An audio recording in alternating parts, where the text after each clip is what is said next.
Good morning বন্ধুরা। সকাল সকাল মাছ এনেছে বাজার থেকে, একটু ঝাল করে নিই। আপনারা ঝটপট দেখে নিন মাছের ঝালটা কিভাবে করছি, সর্ষে পোস্ত দিয়ে।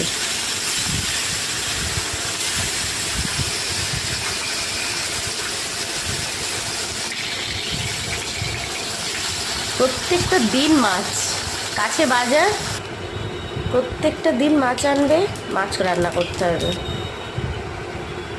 এটা পার্শে মাছ, কেউ চিনতে পারলে মাছটা? পার্শে মাছের ঝাল।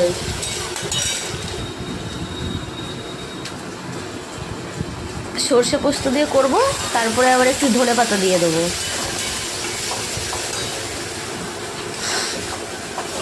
রান্নাটা ভালো লাগলে একটু লাইক, কমেন্ট, শেয়ার, সাবস্ক্রাইব করে দেবেন। Tata, bye bye.